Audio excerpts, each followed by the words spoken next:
What I have written down is 3 hung dwellers, and I realize that's the wrong verbiage. Is it? Aren't they hung? Oh no.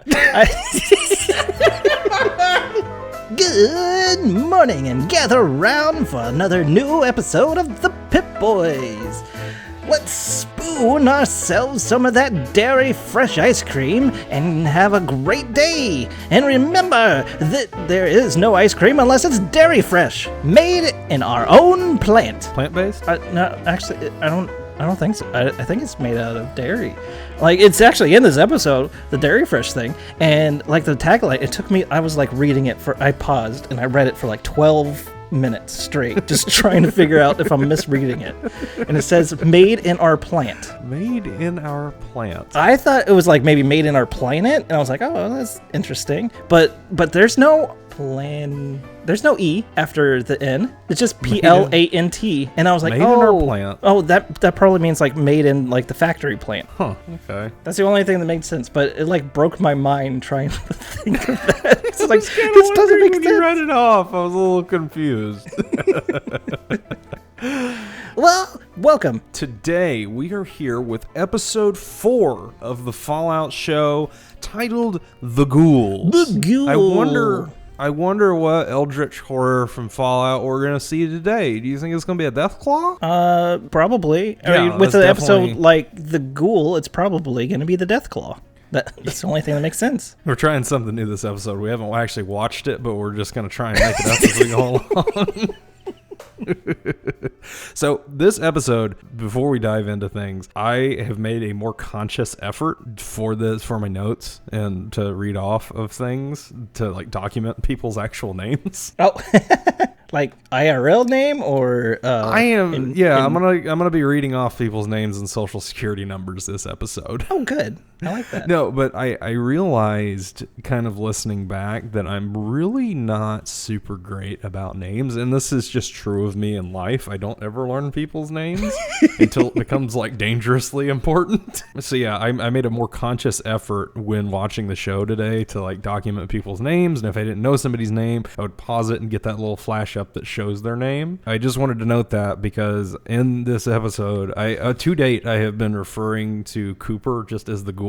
I'm just going to start calling him Cooper. Oh, you also called him Walter Goggins quite a bit. I've also called him Walton Goggins a lot, Goggins. but I've decided at this point, well, because I didn't know, there was a long time or there was a while there where I was like, I don't know if the show is going to try and make something of this. Like, is it really Cooper? Is it not? I think at this point it's pretty obvious that it's Cooper. I'm just going to call him Cooper. The Coops. I feel like, especially in this episode, because as the name implies, we do run into some ghouls. When I started my notes, it was like the ghoul sees the ghoul, and the ghoul does fuck it. No.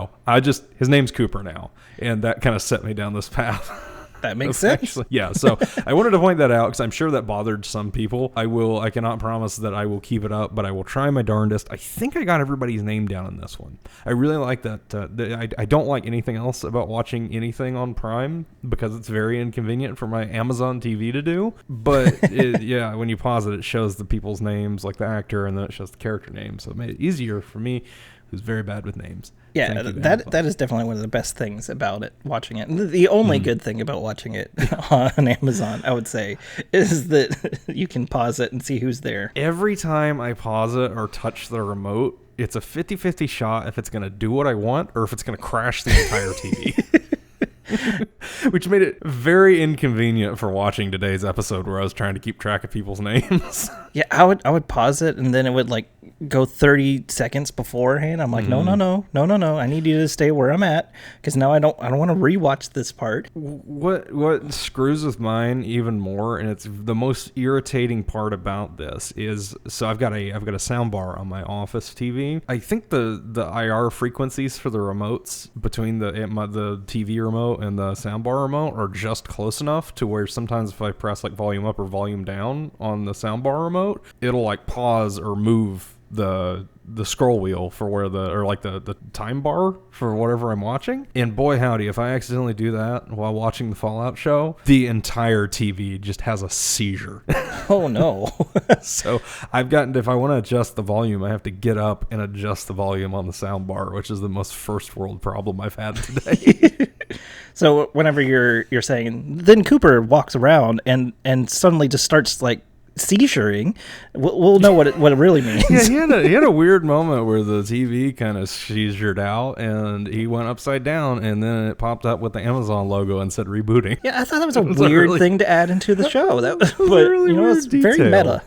Yeah, it was a really meta moment, and it even made me go back and pull the show up again, which is also very inconvenient.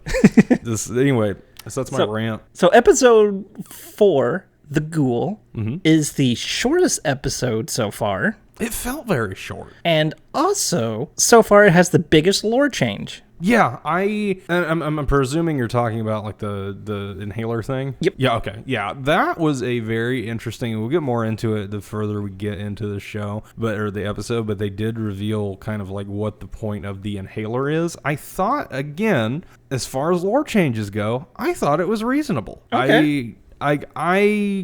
It was definitely kind of out of left field, and it kind of screws with some like pre-existing stuff. Personally, I think that, and I'm hoping they explain it a little bit more as the show goes on. They might not. Basically, later on in the episode, we find out that the ghouls have to take a hit off of an inhaler with some magic juice in it in order to not turn feral, which is interesting because it has always kind of been up in the air in the games. I started replaying Fallout 4 the other day, and it's been mentioned a few times in the game so far where they were talking about how nobody really knows what turns the ferals feral, and it was kind of interesting to put a check mark on, like, okay, so if they don't take this mystery inhaler, they will turn into feral ghouls.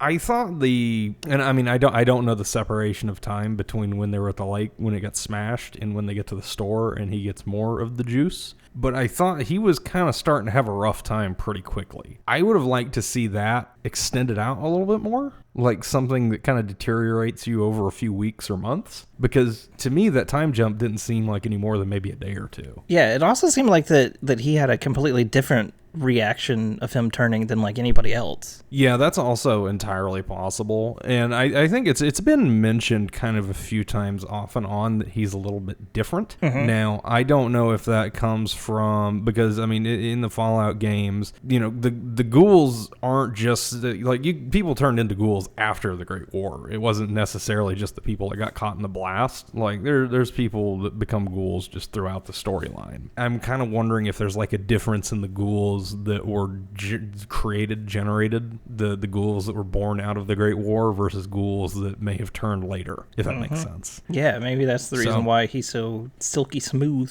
looking. So silky smooth. Yeah, and I did like to see we got to see more ghouls this episode, as the name implies. We did get to see some fugly ghouls, which I was very excited about. And they were pretty fugly. Fugly ghoul. Yeah, I mean, even in the open, we had a pretty fugly ghoul. Mm-hmm. So, do you want to go ahead and get into the episode? Yeah, let's get into the episode. That way, and then we'll dig in more to that change. Definitely, I think there's a lot to talk about here.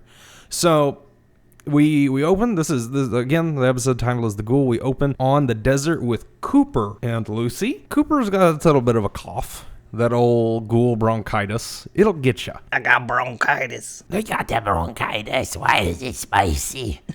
And they walk up on the West Side Clinic. There are suspense noises as they enter the clinic. What's in there? It's another ghoul. Another one. It's a fugly ghoul. It's the kind of ghoul that we like. He's a pretty funky looking dude. Got a little bit of the skull cap there is exposed. He definitely looks a little bit more rough for wear. And I'm sure, like, production-wise, it's easier to make the one-off ghouls fuglier because you don't have to get these poor bastards in and out of costume 7 times a day. That would make sense. Also, something I didn't know before today, I kind of stumbled across an interview with Walton Goggins on Instagram this afternoon. I didn't realize that these scenes were filmed in Namibia, which I believe is in Africa.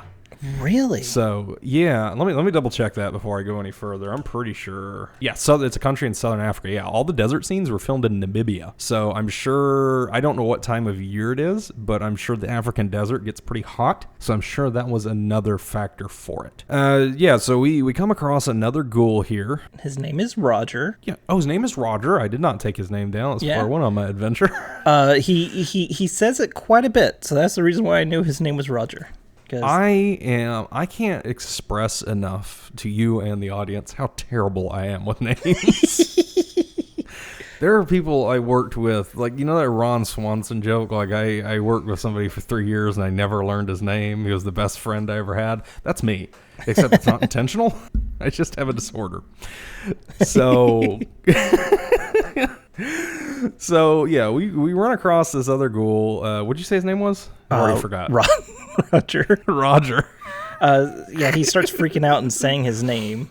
Okay, I'm gonna write that down so I don't forget it. Well, this is the only time you see it, so yeah, it's the only time you see it, but it's kind of a bad point on my whole naming point they led this episode with. So yeah, Roger's having a pretty rough time. Right off the bat, he gets into the mystery vials. Pretty much saying, like, you haven't had any in a while, and Cooper's like, nah, I haven't. Roger is definitely having a rougher time with it. You can kind of start to tell that he's turning a little bit. You can it kind of alludes to what we find out later in the episode, that without these vials, they start to turn to feral ghouls. The sound effects, as always, I have to tip my hat to the people who did the research from the games, because it's very true to the game. Very, very similar. You know, I have always been one of my favorite enemies to fight in Fallout is the ghouls, especially in later games like Fallout 4, but even Fallout New Vegas. One of my favorite parts of the game is when you go through and you clear out I can't remember the name of it off the top of my head, but it's where the rocket ship ghouls are. You know what I'm talking about? I think so. Yeah. The retcon factory.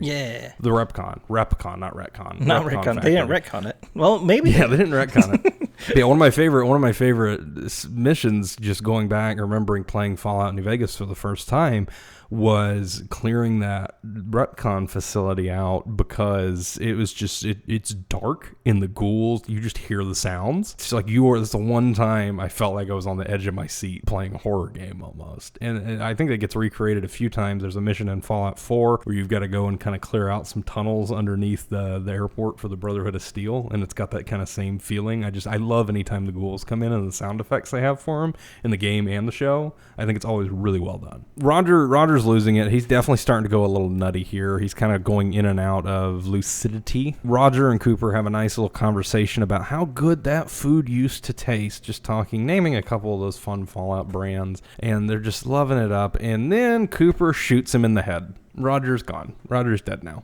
He's capped. So one of the things Rogers does say before he dies is 28 years since I started showing. And I kind of wonder if that is like 28 years since he's like turned into a ghoul, or if it's like 28 years since he started needing the vials. That's something that makes me wonder too, because I know that he makes a comment toward Cooper in that scene too, where he's like, you've been showing for a while, and Cooper's like, yeah, for a long time. That's a lot of vials or whatever. Yeah, that's a lot of vials. So it was one of those moments that makes you really wonder. You know, obviously Cooper's been a ghoul since the beginning, from the get-go, but it does make you kind of wonder a little bit, like, you know, how long does this take? How does this affect you over time, basically? Cooper immediately goes to town on this dude. He pulls a tooth out for some reason. Not entirely sure why. They're sitting there having a nice little conversation where Cooper asks Lucy, what was your name again? And she says, Lucy McLean. And Cooper seems to know the name McLean for some reason. It's just a sparing moment, but he just kind of furrows his brow and goes, McLean.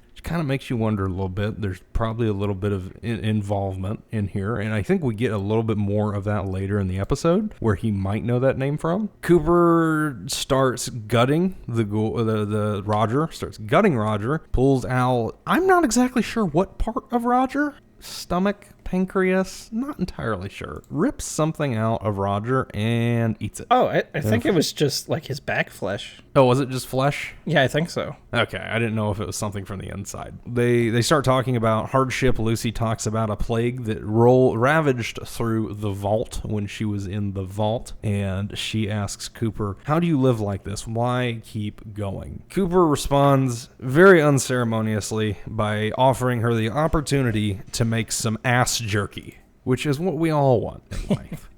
Yep, I have that. Ass jerky don't make itself. Ass jerky don't make itself. That ass jerky don't make itself. No That's truer right. words have been said. No truer words have ever been said, but ass jerky. So then we go to the Fallout logo. This is the Fallout show. Ba-da-da. That's not how it goes. So after that, we head on back to our friends at the vault. They're putting up some posters. Morty and Reg, the two of the overseers are just watching the prisoners, kind of giving a little bit of a talk to each other about how things are going. The raiders aren't giving much information in the interrogation. They don't seem to be very forthcoming people for some reason. From here, we go to a scene with Norm, the brother of Lucy, the son of the overseer McLean, whose first name I'm forgetting, and he's looking at a picture of his dad on his Pip-Bois, when the other overseer lady, whose name I could not get from the Amazon thing, because this is when my TV started having a seizure. Do you know her name? I don't know off the top of my head, but I will look it up real fast. I usually have IMDb Betty. So We're good. So Betty comes and offers him a slice of rhubarb pie, and they have a kind of another terse discussion, basically talking about what's going on in the vault. I think the tensions are a little tight right now in the vault, as for understandable reasons. And she does tell him that his voice, with the other McLeans gone from the vault, his voice does carry more weight than he realizes, which I get the feeling from that sentence and from what happens later in the episode. I get the feeling that we're gonna see his, how powerful his voice is when it comes to the vault. And I'll be interested to see how that plays out. But of course, she also does tell him to tread lightly because can't mess up the vault too much. So from here, we head back to Cooper and Lucy. Cooper's got that ass jerky dangling from the back of his backpack, as you do, Cooper. I'm doing better this time. Cooper decides to take a swig of some irradiated water, and Lucy is she's clearly very parched, and she's kind of considering it, and then she decides to go for it. Geiger counter is going off the charts. She is drinking just irradiated water in what looks like an oil pan out of a car, so I'm sure that's also not healthy. They kind of have a little moment where Lucy asks Cooper, "What are you?" And he just says, "I'm you. Just give it a little bit more time." So just another one of those classic one-liners from Cooper. Mm-hmm. Which in the games, I know that you have like a radiation resistance, and so you can like drink radiation water for a little bit or something. And so I kind of wonder if she's not going to end up like turning into a ghoul, or if she is going to end up turning into a ghoul if there's like that radiation resistance, because she only drank that. Yeah, I'm gonna be interested to see. I would presume they would keep a certain level of radiation resistance. The way I take these comments, because Cooper does tend to make similar comments as we go through the show toward Lucy, and a lot of people do. I think a lot of it, from my perspective, is just pretty much foreshadowing her turning from this happy-go-lucky vault dweller into a more dark, survivor in the wasteland, is what I see from a lot of those comments. I mean, it might also be foreshadowing ghoulification, but I take it more as, just, hey, the wasteland kind of has a tendency to turn you into a bit of a shithead, so this is going to happen. Yeah, it was just more the fact that it was beeping a lot, showing radiation. So I was like, why would you add that in there if it was just going to end up being... Maybe it's just for ambiance. It could have been for ambiance, or just to establish, like, hey, this water is no bueno. Not entirely sure. That's definitely one of those things I think we'll find out as we go on. So at this point, Cooper starts to have a little bit of a moment. His tuberculosis is flaring up. We're getting into Red Dead Redemption territory. He starts to have a moment. That's a spoiler for a game. For a completely unrelated game. But Cooper Cooper starts coughing and he kind of collapses a little bit. Lucy sees this as the perfect opportunity to book it out of there. So she runs and takes off right into the heart of what I presume is LA. And there is a giant crater probably from where one of the bombs went off. And there's kind of a moment where she pauses and just takes in the destructive chaos, which is a very beautifully done scene, just in terms of like showing off the chaos that the bombs brought. It was really cool. That moment that she paused, Cooper was able to lasso her, drag her back, and they wrestle. So Cooper, they're fighting, they're going back and forth. Lucy bites off Cooper's finger. Understandably, Cooper gets a little upset at this. You kind of need your digits, and the dude's gone like almost 300 years with all of his digits. So he decides to pay her back by cutting off her finger with a big knife. Again, and that scene. That's another one of those scenes where I went, ugh! With no, absolutely, like, just one of those verbal reactions that you didn't mean. The way they handle stuff like that, it's very well done, but it gets me because it's so well done. Yeah, this show has the most of those scenes I think I've ever seen in a show. Because most of the time, just like you, I can usually handle it pretty well, but like these, they just look so realistic. I always think back to like they do those shock scenes a lot of times just to get you, because like I kind of think of the bathtub scene from episode 1 of Breaking Bad. Oh yeah. And like I think of stuff like that, and it's like it's one scene. You know, overall that show wasn't super gory, but it's like it's one scene to really draw you in. But they keep going with those, and it's not frequent enough for me to be like, this is a problem, but it's just infrequent enough for me to get comfortable before they do it again. Yeah, and it also doesn't seem like they're just doing it as shock value. Like, no, they're doing it for completely. It feels like it's story related, but also at the same time it feels like shock value. But it's not for shock. It's very well done shock value. It's a lot. I feel like a lot of shows just throw that stuff in there because they can. Like, oh, we got the R rating, we can put in whatever we want. We're going to drop the F-bomb every 5 words, and we're going to show people's heads getting blown off. And it's like in the Fallout show, they excuse me, I had to burp. In the Fallout show, they do it a lot better. Just like I said, it comes back to timing, because it's not happening frequent enough. There are gory scenes, but there's not those visceral scenes like that where you get a reaction. You only get those, once or twice an episode, and it's spaced out enough to give you that reaction. And in my opinion, that works better than just sprinkling it in whenever. Yep, I agree. So after that, we cut to Chet having a lovely dinner in the vault. In what is, in my opinion, what turns into the most buck wild scene in the episode. Now that one was, I think that scene was definitely shock value. It was shock value for a different reason. So Chet's eating dinner. He seems a little bit distraught. He just got fired from his job. His cousin, who he just loved to doink, she's gone. He doesn't have much going for him right now until Stephanie shows up. Stephanie, if you don't remember, was the one that got stabbed in the eye with a fork a few episodes ago, and she's also pregnant, which is an important detail to remember, unfortunately. So neither of them seem to be handling life very well right now. Chet's had all of his aforementioned issues. Stephanie's husband, Bert, is dead. The father of her unborn child is dead. They kind of have some awkward exchange. She says, hey, I'm here to check in on you. I also wanted to bring you some stuff. I was cleaning out some of Bert's stuff and I thought of you. And it's okay, yeah, this is nice. This is fun. They go into a little bit of detail on Bert. He liked shoes, big shoe man. He took very good care of his shoes. He talked about shoes for hours, apparently. They loved shoes. They really went into detail of this man's fascination with footwear. So, from there, the shoes look a little small for Chet, so she doesn't put the shoes on him, but she does put on Chet's vault scarf and vault cardigan. Just over the onesie, too. Yeah, his onesie, he looks very cozy, I will say. He looks very cozy. I would wear a vault cardigan. I would wear a vault scarf. Looked very cozy. Mm-hmm. This very, very quickly devolves into her kind of running to him and hugging him because she is reminded of Bert. And then, unfortunately, she becomes a little bit too reminded of old Bertie boy. She decides that she's going to get her some. But there you go, like a smash. Don't worry. The Bert shirt stays on. Yeah. I just loved that part too, where he starts taking it off, and then she's like, no, that stays on. And he's like, oh, I'm sorry, what was I thinking?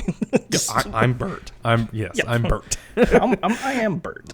The next scene is probably my favorite Fallout humor moment in the show, is where she's kind of on top of him, and then the camera slowly the camera slowly kind of rolls back to a painting of Bert staring into the camera. And, he's, Chet's getting ready to get him some and makes a comment on that wet ass pussy. And unfortunately, it's because Stephanie's going into labor on his lap. And her water breaks. And it's a dam. They had to have used a gallon of water. Now, I personally have never been in the room when someone's water broke. I like to think it's not that much water. I hope not. That seemed dangerous, the amount of water that came out of her. That was a lot. Because it wasn't like enough. Because most shows, when they do that, because I think that's something that's definitely played up on TV, is the water breaking. And it's like, oh, okay, yeah, that definitely broke. And then it's like this was just waterworks. It was like a bucket came out. It was like a 5-gallon bucket overturned between her legs. And water just gushed forth from her loins. One of the most... one of those scenes where I just that whole from him making the comment to the water breaking, I don't know how to describe the emotions that I had. Because it was so comical, and it was also one of those like, what moments. A fun little detail about how I take my notes for the show is that I kind of have like these headers of like what everything is. So like Lucy losing the finger, I called it Ghoul and Lucy Fingers. And before that was the Vault, because that was the first time we saw the Vault, and then Ghoul Rogers, This one I had originally the Vault, Chet, and then that scene happened, and I immediately changed it to the Vault, the water. Oh God, the water. Oh, she was like a fountain. I mean, Jesus, that seems like I part of me wants to look it up if that's like what's the appropriate amount of water, but that's also a fact I don't want to know. Right? And yeah, no. So also, that feels like a weird thing to look up. Yeah, that does seem like that's one of those things that I don't want to look up, both because I don't want to know and also because I don't want that in my search history. And I've got a lot of weird shit in my search history. And that's when you start getting those targeted ads. Yeah, as someone who show runs 2 podcasts, trust me, I got weird stuff in my history. So you like to see waterworks. Okay. Oh, God, that just... just so taken aback by the volume of water. So, moving on from the waterfall scene... Like, I don't think that much water came out of the big fish thing from the last episode.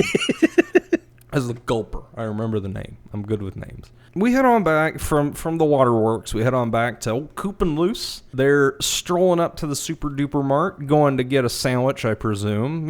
That's what you do when you go to a grocery store, right? I have written here that Lucy is missing a shoe. And right after that Bert scene, I was just like, man, Bert would be very upset about that shoe missing. I didn't even clock that part. I clocked she lost her shoe later on in the scenes. I didn't realize she lost it that early, but that's great. They stroll up to the Super Duper Mart. They're not there for sandwiches. They are there because Cooper wants to sell Lucy for vials. Understandable. Human trafficking's great. Obviously Lucy's not super in on this plan. She doesn't want to be a commodity, which I don't think most women want to. He decides to, he basically says, either you can go in or I can shoot you. Take a chance on the inside. Well, that didn't work out so well for Cooper because he immediately passed out after that. You always want to have a friend when you're out in the desert. Inside the Super Duper Loop. Shit. Inside the Super Duper Mart, Lucy finds a Mr. Handy. Very pleasant robot, I've got to say. I'm glad that we got to see a Mr. Handy. And it really is another thing that just checked that Fallout box for me in all the right ways. He was played by Matt Berry. Really? Yep, that was his voice. What's Matt Berryman? And I recognize that name. You would probably know him from... Oh, this is IT Crowd. Okay. Yeah, he's from IT Crowd. He's from What We Do in the Shadows. That's a show I need to watch. I've heard really good things about it. Yeah, he's in New York City. He's that guy. I know him as Douglas Renham from the IT Crowd. That's one of my favorite shows. It is one of my favorite shows as well. Really bad with names, but yeah. Father!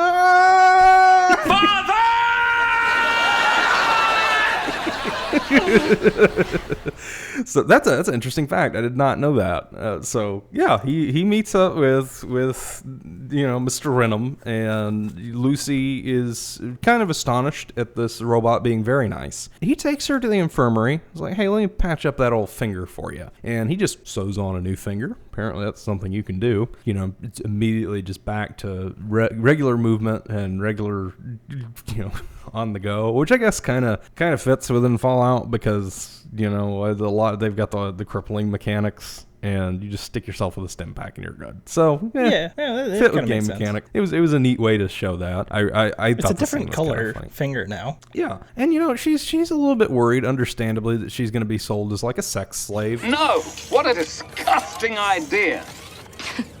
I'm simply going to harvest your organs.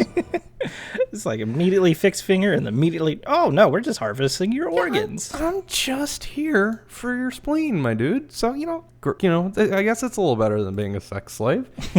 And yeah, she gets shot with a sleepy time dart, and we head back to the vault from here. And this is actually where I got my commercial, or my first commercial. Oh, I think I had like 2 commercials by this point. Yeah. Oh, really? Yeah, I had one here, and then I had one later on. It was like a 2-parter commercial and stuff, and it reminds me how much I absolutely hate the fact that there's commercials in this. And it's just like, you make enough money with it, you should be able to not have commercials. So this episode is brought to you by the undeniable rage of 2 people on the internet. No, I completely agree. I think I had like 5 or 6 ad spots this episode, which irritated me because it was the most ads I've gotten on the shortest episode. Yeah, I got a bunch of, because I kept remembering every time one would come up, I'd turn around, I'd start working. I was editing Super Serious. So I'd turn around and I'd work on that for 2 or 3 minutes, and I'd turn back and watch the show. So yeah, it's stupid. Amazon needs to stop having ads in their shows that I pay $150 a year for. So we had, after that lovely ad break where you get to learn about boner pills, we head on back to the vault. Norm is headed to the prison. He's doing his rounds. He's the kind of the lunch lady in the prison. He's bringing some Jello cake to the prisoners, as you do. Why do the prisoners get the Jello cake? Well, he tells the lady at the door, whose name I did not write down because I'm a silly goose, that she can have it. Just take it on. You can have the rest of the Jello cake, which is, it's a good looking Jello cake. I would want some. So Norm kind of has a moment between him and one of the raiders where they're talking, and Norm's basically like, I can't believe you'd kill all those innocent people in Vault 32. And the guy in the raider was like, hey, I don't know what was going on in Vault 32, but they weren't innocent at all. Not great dudes. So we then go, he gets to his computer and he decides to try and do a little bit of research. I think he tries to kind of use some of his overseer, his McLean power, to access the Vault 32 records, get a little bit of information on what happened at Vault 32, and he is immediately denied. So he decides to go hit up his old friend Chet. Chet, he's kind of having a little bit of a moment. There's a birth going on in his apartment after he thought he was going to get him some. I feel like that's the worst blue balls to get. Yeah, that was not great. Someone spilling placenta all over you and your worldly possessions in your apartment. It's just me. So...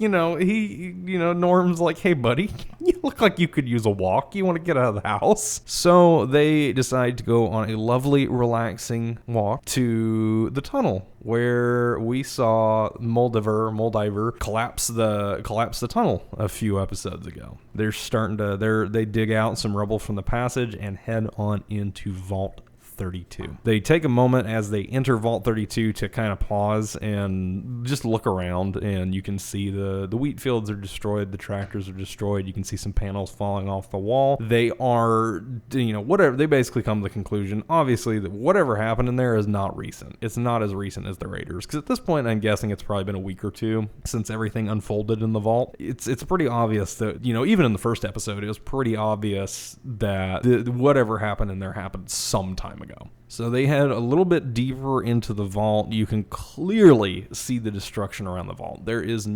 absolutely no question about it. Definitely something happened, and something happened some time ago. They come across they kind of come across a few bodies. There's one dude that's stabbed through with a foosball pole, which I feel like is kind of a bad way to die. Or one of the rods, I guess. I don't know if it's a pole or a rod. That one doesn't seem great.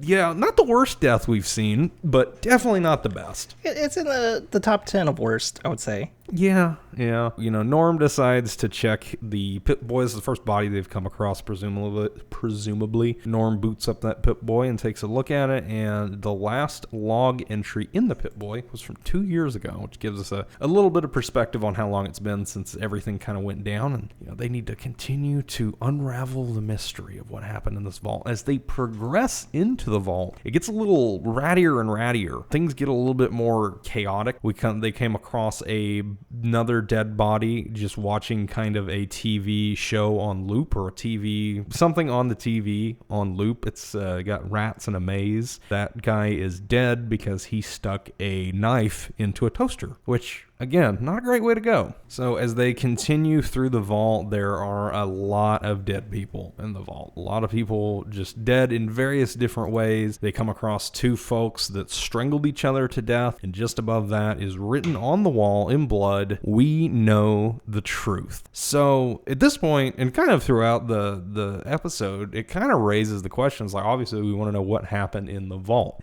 Did they, was there this some kind of experiment? Did they find out? Because I presumed going into this that the experiment was just the three vaults. Mm-hmm. But it would appear that within these three vaults, there's definitely something more going on. It definitely seems like there's something more going on, because they freaked out and killed each other, and the truth, we know the truth, and the video that was playing was a video about rats and overpopulation. So I wonder if it has something to do with that. Yeah, and something I was kind of wondering about too is, there was always control vaults. So I'm wondering if we're going to find that 31 and 32 had experiments and 33 was the control. Oh, maybe. That's kind of what because everything in 33 that I can tell, they're all a bunch of bubbly, happy assholes, but I think that's just kind of, that's just kind of the vibe of the vault. But I'm kind of wondering if, because I can't, I haven't put together any experiments that might be happening in 33 thus far. I think these are the first ones where there's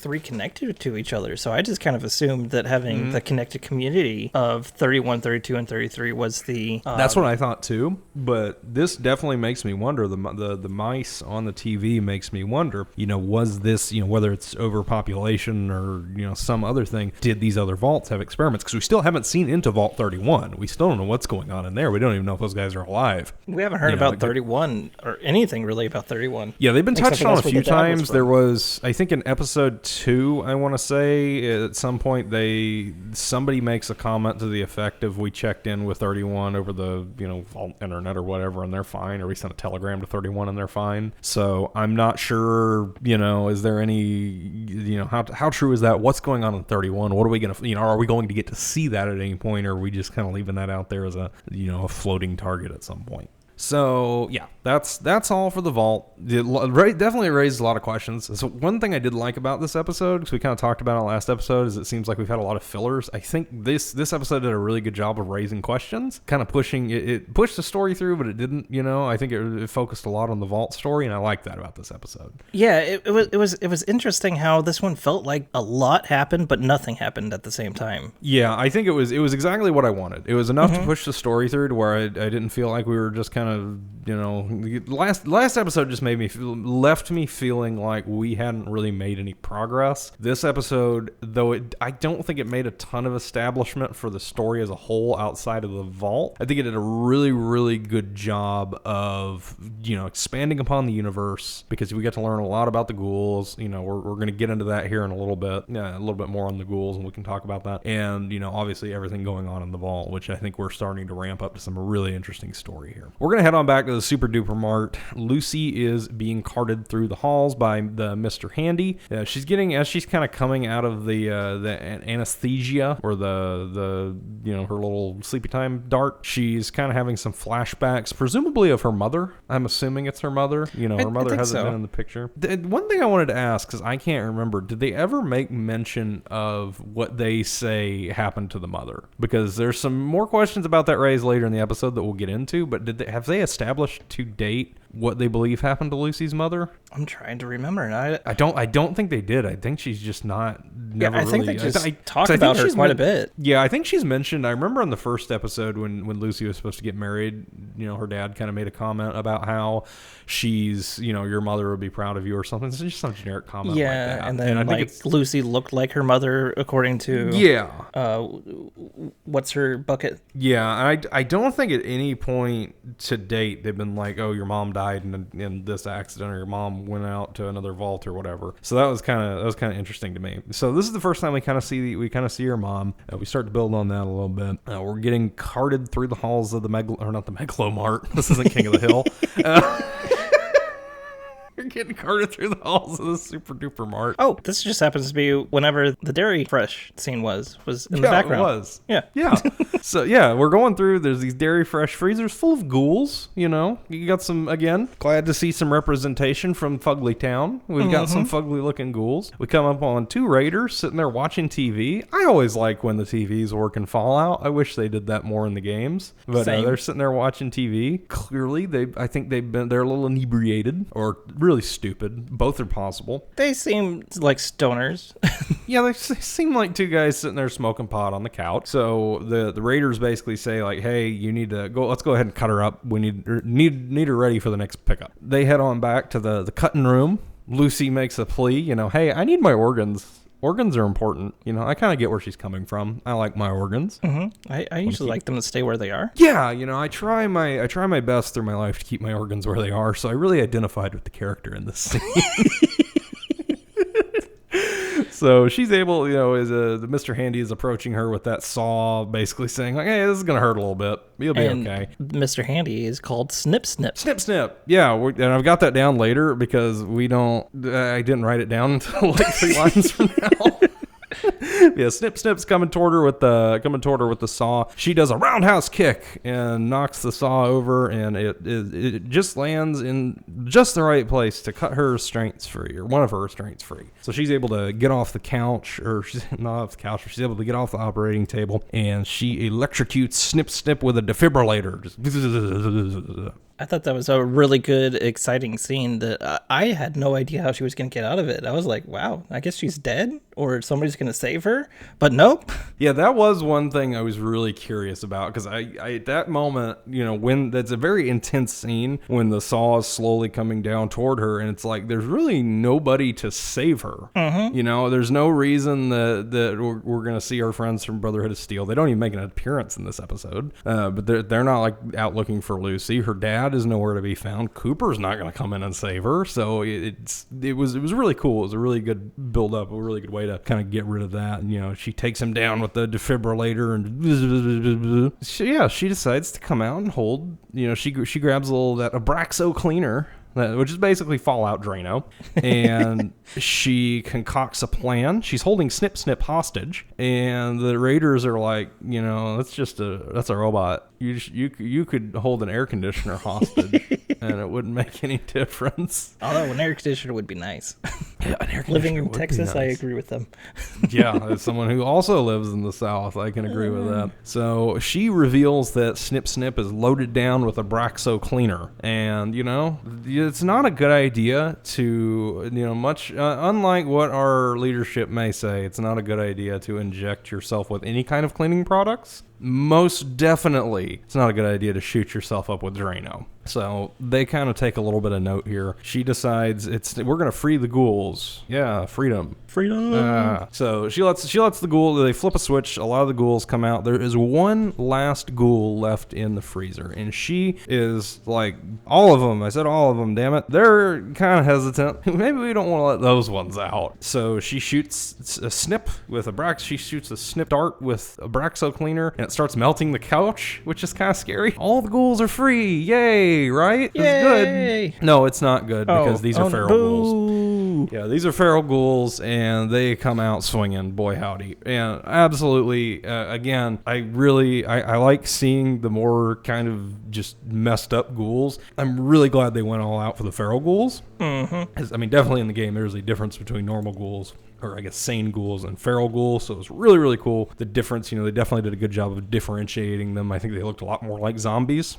So, and they also acted the same as they did in the game, where like jumping really far and doing all the crazy stuff that they do in the game. So I talked about it earlier. They're always one of my favorite enemies to fight, just because they are very unpredictable like that, and they can they can go from really slow to really fast, really quick. So it really keeps you on your toes. It makes it a really fun enemy to fight in the game. I don't presume it was too fun for the raiders, because they both get pretty messed up. They kill off all but one. Both the raiders are dead. The last ghoul is killed with a shotgun blast, until we're revealed that there is one that remains. It's Martha the ghoul. Do you think Martha's a nice lady? Yes. She seems like a nice lady, but she's kind of on the edge of being feral, and you could tell wrong she's again. Yeah, I know, it's so hard. So Martha's not great.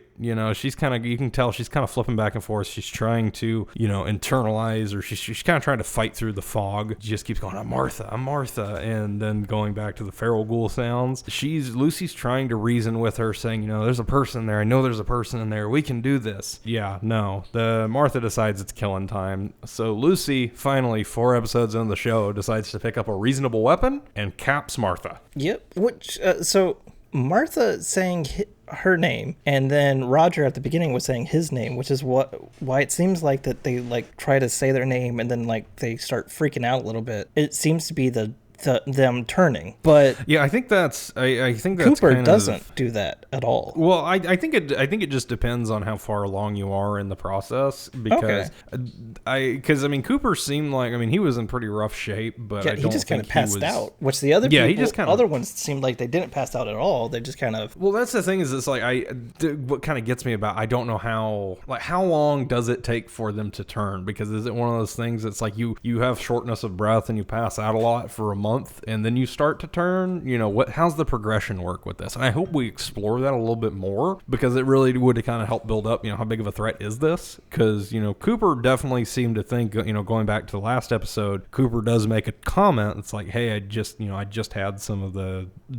juice. I've got time. Yeah. I've got time to get more juice. Now, I don't know what the time jump between that scene and them getting to the supermarket, the super duper mart. Keep wanting to say Megalomart. I don't know why. I don't know what that time jump is. And again, Cooper has been fighting it off for a long time. Clearly, it's noted a few times in this episode. So does that mean that when he goes without that medicine, does that mean he turns quicker? Maybe. So it would have had to been at least less than 3 days. I would think, because humans can't survive without water for 3 days, and the first waters that Lucy drinks, it was in my headcanon,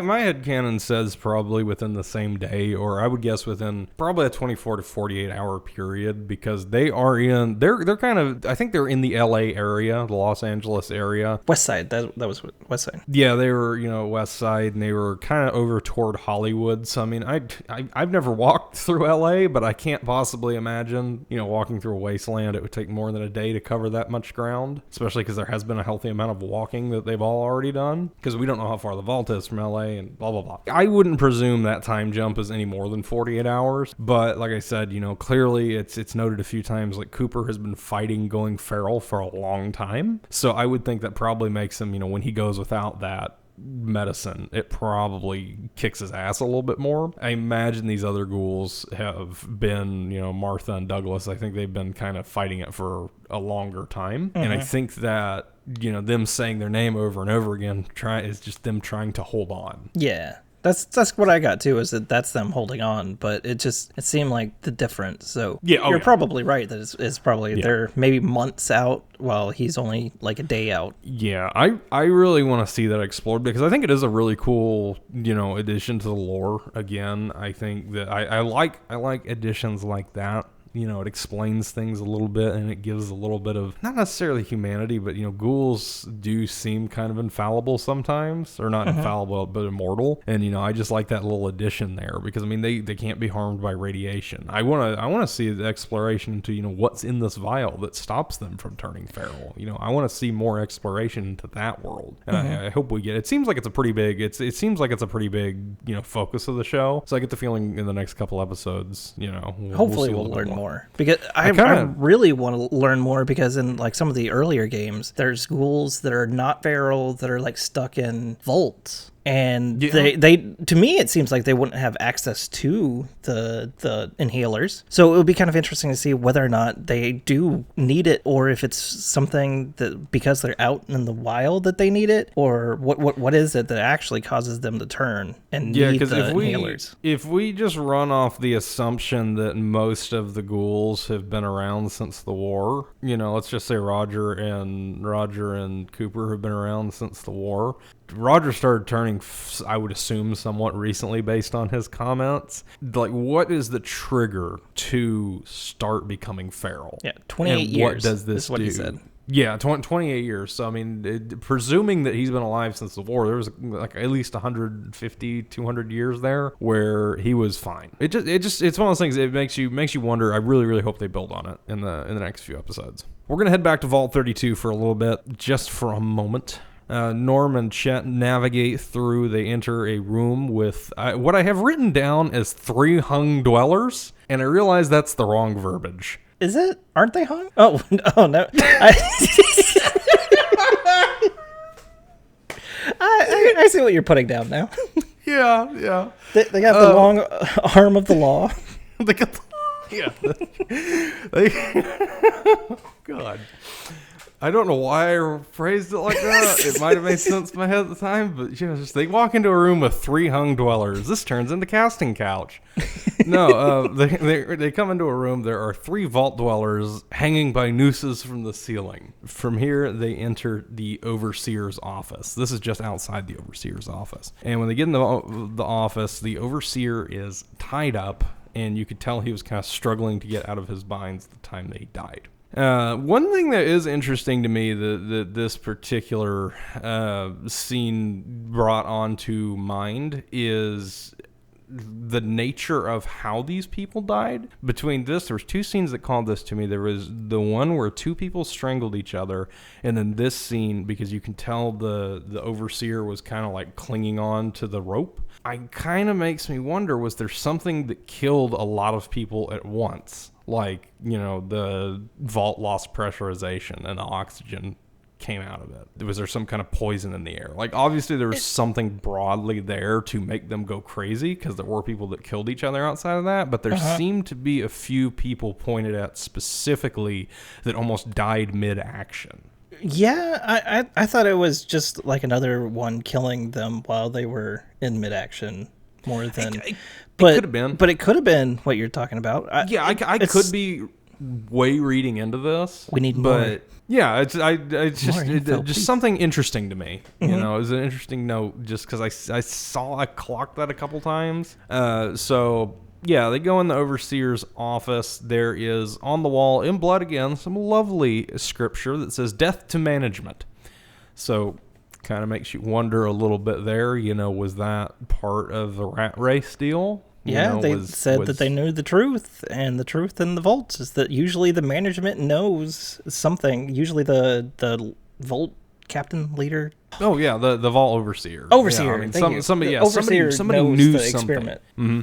Yeah, so kind of interesting little tidbit there. Chet muses that the survivors, in the just with everything going on in the vault, the survivors probably would have let the raiders in. Obviously, I think everybody's been dead for a while before then, but it was, I can't disagree with him. Norm does get into the system finally, though. They're asking about, Chet asks, how'd they get into the vault? Who opened the door? Well, it was opened from the outside. Well, it would be impossible to open the vault door from the outside without a Pip-Bois. They did use a Pip-Bois, and the Pip-Bois belonged to none other than Norm and Lucy's mother. Bum, bum, bum.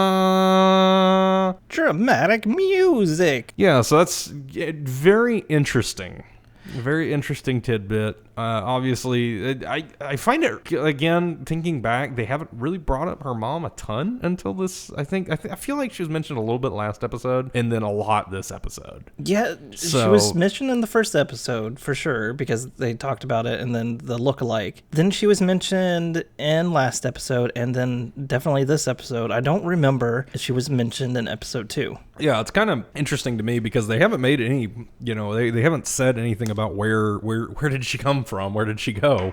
But it kind of Where did she come from? Lucy's mom. Yeah, where did she come from? Lucy's mom? But yeah, I mean, it's like, what happened to her? And clearly, somehow or another, at least her Pip-Bois got outside the vault. So it's like, was she sent out for something? Was she expelled? What kind of makes you wonder if she was able to get in. Is that part of the reason that the raiders took the dad?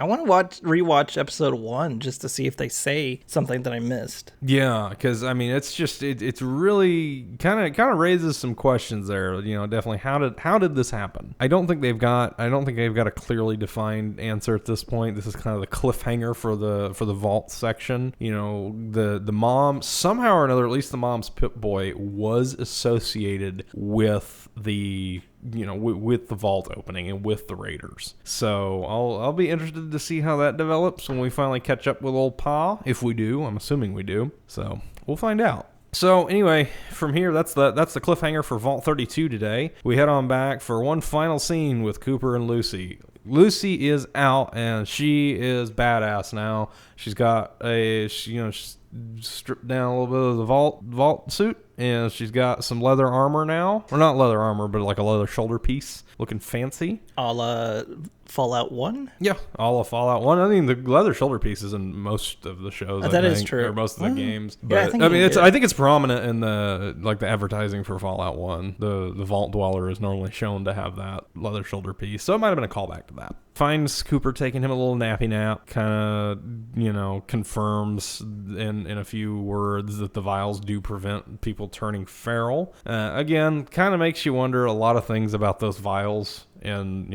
how do they work? Where did they come from? How was it discovered? Hopefully we'll figure that out in a few episodes. What does it mean for all the other ghouls? Yeah, what does it mean for all the other ghouls? I have a lot more questions than I do answers from this. Lucy, no, I wouldn't necessarily say, I wrote it down as taunts, but I don't think he was really taunted with the gun, but she does kind of like wave the gun in front of him, drops the vials down, and is like, golden rule, motherfucker. This is my wasteland now. You may end up looking like you. I'm never going to turn into you. I'll never be like you. Triumphant music.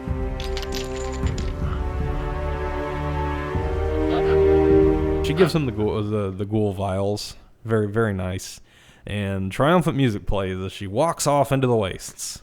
The camera does pan back over the dead bodies on the inside, showing a little bit of that famous Fallout gore. Cooper comes in. He's just drugging it up. He is going to town. He's taking a hit off of his big boy inhaler. He's drinking some liquor. He's sucking cocaine off the table. I mean, he is going absolutely buck wild, which I mean, I probably would too if I just came back from the brink of death in a post-apocalyptic wasteland. At that point, why not? Especially if you're a ghoul and can't die. Yeah, I mean, go for it. As he's going on his little bender here, he notices a VHS tape, or what I'm going to call a VHS tape, because I don't think there's a formal name for it yet. What is that VHS tape? It's one of his old movies. In fact, it's the movie that we saw filmed in the last last episode. Yeah, it was last episode. Yeah, it was the last episode. The man from Dead Horse. The man from Dead Horse. So Cooper kind of sits and he watches this little bit of the movie. It's actually the scene that was filmed in the last episode where Cooper's got the man at gunpoint on the ground, the one where he said he wouldn't shoot somebody. And you can kind of tell looking at him, he's kind of having, this is probably the first time that he's seen one of his movies since the war. You know, this is kind of, I think it was kind of a moment of him almost kind of remembering who he was, because obviously it's established at this point, you know, the Cooper before the war was much different than the Cooper we have now. So it's kind of a fun moment where it's almost a humanizing moment where you can kind of see that he's reminiscing on who he was at one point. And he ends up killing the guy in the show. Yeah, he kills the dude, was trying shoots to him. Fight. Yep, shoots him right between the eye. Commie scum. Commie scum is dead. And the episode comes to an end. So overall, I would say another really good episode. Yeah, I think that this is the strongest episode that we've had in a while. I think episode 1 overall is probably the strongest. Yeah. But this one I really enjoyed just from an overall plot development standpoint. Yeah, so far it's 1 and 4 are my favorite. And then the other two kind of blend together to me. Yeah, I think 1 and 2 could have been the same. You know, it could have been one episode. Yeah, it was a long ass episode, but yeah, 2 and 3 could have been one episode itself. They 2 and 3. I'm sorry, 2 and 3. 2 and 3 is what I meant to say. But yeah, they're not that they were bad episodes, but it was definitely, I felt like it was a lot of establishing content. Yeah, and people, I think I said something about this last episode, but it's like, you know, that might be great for people that have never come into it. And I mean, it was entertaining. I enjoyed it, but it was definitely as someone who's been immersed in the lore for 15 years at this point. It was all the side quests and leveling up episodes. yeah, that was all the initial slog to get to where you can walk into any room and just mow everybody down. And I feel like that's where Lucy got in this episode. Yeah, she leveled up for sure in this one. Yeah, she definitely leveled. That's how I felt when she walked off kind of into the sunset under the triumphant music, because that's that level up music playing. You know, she's got her shit together. I think at this point she's going into the wasteland ready to go. So the biggest lore change was the ghouls, and you mentioned it at the beginning, but just to kind of cut back after we talked about it, that didn't ruin Fallout for you at all. You're still good with it. I think I'll be better with it when we learn more about it. I have a lot of questions about it that I'd like to see answered. It's not game breaking to me. I'm still very, very, very interested I want to know what people keep talking about when they talk about NCR lore getting screwed up, because we're halfway through the show at this point and we haven't seen mention of the NCR even existing. Yeah, well, we'll probably see that at some point, hopefully. Yeah, I'm sure we'll catch it at some point. Obviously we'll catch it at some point. But yeah, the ghoul lore, I think it was very interesting. I'm going to be very interested to see how it's explored, and I think I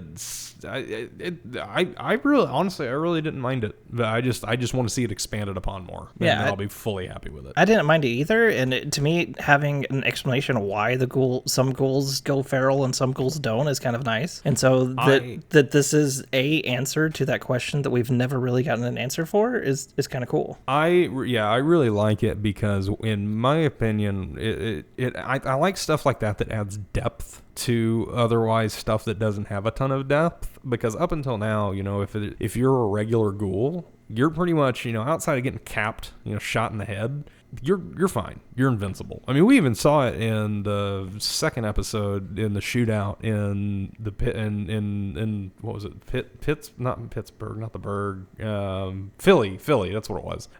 We saw that in that kind of shootout in Philly, where, I mean, Cooper took quite a few shots, and he was fine. So I presume, you know, the best way to kill a ghoul is to shoot it in the head. It's like any other zombie. You know, the best way to kill a zombie is to shoot it in the head. So it's kind of neat to see that little extra added just dab of this can do you in, just so they're not quite as invincible. Like I said, just small quality of life stuff like that, I don't mind. I think it's perfectly fine. Doesn't hurt anything. Yeah. So we are officially halfway through the show. Yeah, we're officially halfway through.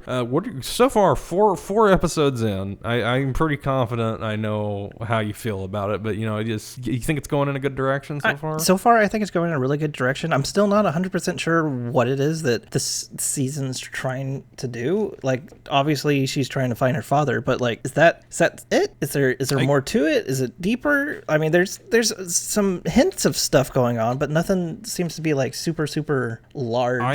I foresee. Well, there was 3 hung vault dwellers earlier. Oh, no, there are some large things, I guess. Yeah, there were a few large things. No, so I feel like in the long run of this show, if we wind up seeing, let's just say 5 seasons out of the show, I think this is very much going to be an establishing season, because even we're halfway through the season at this point, 10 episode or 8 episode season. I hesitate. I keep wanting to say it's been slow, but I don't think it's been slow as much as it's just been establishing. I can't foresee, and I could be wrong, next episode could prove me wrong, but I think it's going to continue heading in this establishing direction until the final episode. There's going to be some big kickoff, and we're going to be left with a big cliffhanger.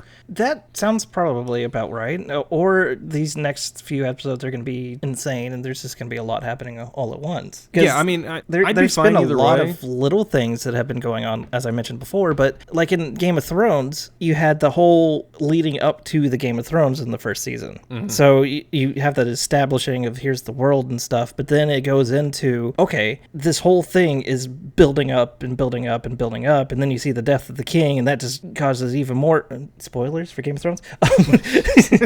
Join us next week on our Game of Thrones podcast. But it kind of, it all builds up in itself, and like after getting halfway through the first season of that, you kind of know where the rest of the seasons are going to go. It's like, okay, well, you have the White Walkers, you have all this stuff, you kind of know that's a huge problem, that's a huge problem, that's what we're going to try to figure out is who's going to win the Game of Thrones, and are the White Walkers going to destroy everybody? Like, that's... I think that's very much what this season is. This is a lot of establishing content. I think there's going to be a big arc at the end of this season, because there's a lot of small stuff that's being alluded to that I think is going to build up at the end, and then there's a lot of big stuff that I think is going to have repercussions and ramifications in the later season, or later seasons, plural, I would hope. So I'll be interested to see where it goes. Like I said, I am perfectly content. I love the show so far. I don't want any of this to sound like I'm trashing the show. I know these seasons have to exist. One of the fun things about watching the show has been this is 2 things I haven't done in a long time, which is watch. It's a little behind the scenes on this. Welcome to Good Morning, Good Night. A little bit of the behind the scenes on this, but we're watching these episodes like 1 week at a time as we get time to record this. And I can't tell you the last show I watched 1 week at a time that I didn't just binge all the way through. It is so interesting not binging it. It is. And another thing that gets me too is, and something I do intentionally, is I don't like to watch shows until it's all out. Same. Because I don't want to sit and wait between seasons, because I'm dumb and I'm going to forget what happened last season, and I don't want to sit down and rewatch between every season. So I would rather just wait until, because I did that with Game of Thrones. I didn't start watching that show. Actually, that was probably the last show that I watched episodically, because I watched most of the show up until the last season. And then I think I watched like the last 3 or 4 episodes of that cluster Unravel Live. Maybe we should do a Game of Thrones podcast. I've got some opinions on that. I could talk about that for a long time. My wife has never seen Game of Thrones. Maybe we'll turn that into something. Maybe. Yeah, but anyway, so it's two things I haven't done in a long time, and it's like I'm sitting here now, like, well, I'm gonna have to wait another week for another episode, and then I'm gonna have to wait like a year for another season. Why is this now? Like, ugh. I'm so glad that it could be more than a year. Who knows? Oh, With I'm how sure they've been rolling out shows nowadays, like Bridgerton. They just released the newest season of Bridgerton, and they already have the next one like started recording and written out and everything, but it's still supposed to be 2 years until the next season comes out. So we just got one in 2024, but it's not going to be until 2026 until the next one comes out. So Fallout, I'm trying to see how long it took for the show to be produced. Development. So they started casting for the show in February of 22. They started filming the show in July of 22, and it came out in April this year of 24. So that's about a year and a half, give or take. So that's not too bad. Yeah, about a year and a half. So it's gonna be it's gonna be really interesting to see how long it takes, because I'm assuming at this point they're probably, I think I've seen some stuff that said that they're already starting at least pre-production for the next season, so we'll probably expect the next season to come out closer to 2026. Which means we got to make a lot of filler content between seasons. All right, we're gonna make episode 2 and 3 of Fallout. Yeah, The we're gonna Pip-Bois. go through. We're gonna go through the Fallout games, and we're gonna play them 1 hour at a time and recap that to you in live time. Every week in painstaking detail. But yeah, I'm really, either way, like I said, this has been a very interesting experience watching it wise. I'm excited to see where the rest of the show goes, where the rest of the season goes. I really feel like things are going to start picking up a little bit here. I think I'm hoping today was kind of the kickoff episode for that, but I still see the rest of the season as probably mostly establishing. To the outro spiel. Golden rule, motherfucker. Well, everybody, thank you so much for joining us this week while we discussed episode 4 of the Fallout Amazon Prime show titled The Ghouls. It's been a fantastic episode. Always glad to join you to talk about this lovely show. If you like this, please, I'm presuming if you're 4 episodes in, you probably didn't start on episode 4, but in case you did start on episode 4, we are with Stuck on the Internet, which is a really, really cool, awesome podcast group. We get together and we make a whole mess of different podcasts. You can check all of them out at stuckontheinternet.com. That's our website. Believe it or not, we own that. We made that. And you can check out all of our content on there. We have a YouTube channel that can be found at Stuck on the Internet. We have an Instagram and a Twitter, which is at Stuck on Internet, because Stuck on the Internet was either taken or too long. We also have a subreddit, r/Stuck on the Internet. Please go check out our content. You can find us online or wherever you find podcasts. Also, if you go to stuckontheinternet/Pip-Bois Chris, and then you click on his face, something special might happen. God, I've got more work to do now.